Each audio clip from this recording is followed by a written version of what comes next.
मजलिस इत्तेहादुल मुस्लिमीन के सदर बैरिस्टर असदुद्दीन ओवैसी और फ्लोर लीडर अकबरुद्दीन ओवैसी की हिदायत पर याकुतपुरा के एमएलए जाफर हुसैन महराज ने 30 अगस्त को टीम रेस याकुतपुरा बॉयज़ 2 में पेश आने वाले अलमनाक वाक़े से निमटने के लिए अक़लियती बहबूद के महकमे के सेक्रेटरी शफीउल्लाह से मुलाकात की, जहां एक नौजवान तालिब इल्म रिजवान अफसोसनाक तौर पर चल बसा।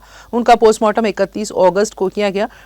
मरहूम रिजवान, जो कि गुज़िश्ता 5 साल से स्कूल का तालिब इल्म था, एक आर्जी लॉरी ड्राइवर का बेटा था।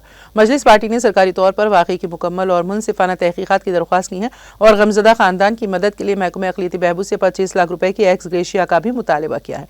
उन्होंने कहा कि शफीउल्लाह ने मुकम्मल इंक्वायरी और मुनासिब कार्रवाई का यकीन दिलाया है। उन्होंने कहा है कि हम फ़िलहाल पोस्टमार्टम रिपोर्ट का इंतज़ार कर रहे हैं, जो 3 ta 4 दिनों में मुतवक्किल हैं।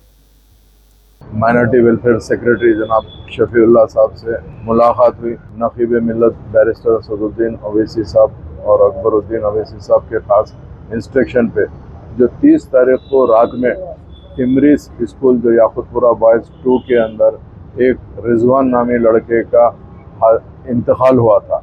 31 तारीख को जैसे ही पोस्टमार्टम हुआ उसका, वो टाइम पे उनके वालिद ने फ़ोन किया तो इमीडिएट हमने जाकर पता लगाया तो टिमरीस के अंदर जो बच्चे का इंतकाल हुआ है उसका नाम रिजवान है। उनके वालिद पेशे से एक लारी टेम्पररी ड्राइवर है।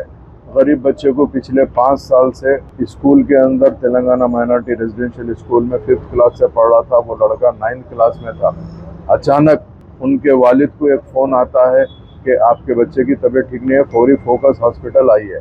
जैसे ही उनके वालिद हॉस्पिटल जाते हैं वहाँ पे पता चलता है कि बच्चे का इंतकाल हुआ। हमने जबकि सेक्रेटरी माइनॉरिटी वेलफेयर से नुमाइंदगी करी थी शफीउल्लाह साहब से, उन्होंने खुद पर्सनली गया।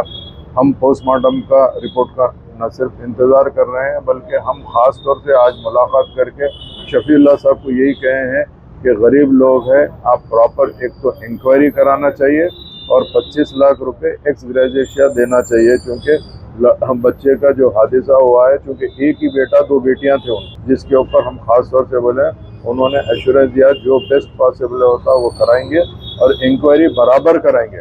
इंक्वायरी के अंदर कोई ऐसी बात होंगी तो उसको छोड़ेंगे नहीं। इंशाल्लाह 2-4 दिन में पोस्टमार्टम रिपोर्ट भी आ जाती। पोस्टमार्टम रिपोर्ट के हिसाब से भी हम तवज्जो देके खास तौर से इसके ऊपर ज़रूर ब ज़रूर दिलचस्पी लेंगे। इसी के लिए मैं और मजलिस इत्तेहादुल मुस्लिमीन के उसी एरिया के तमाम सदर एक्टिव वर्कर सारे के सारे मौजूद थे।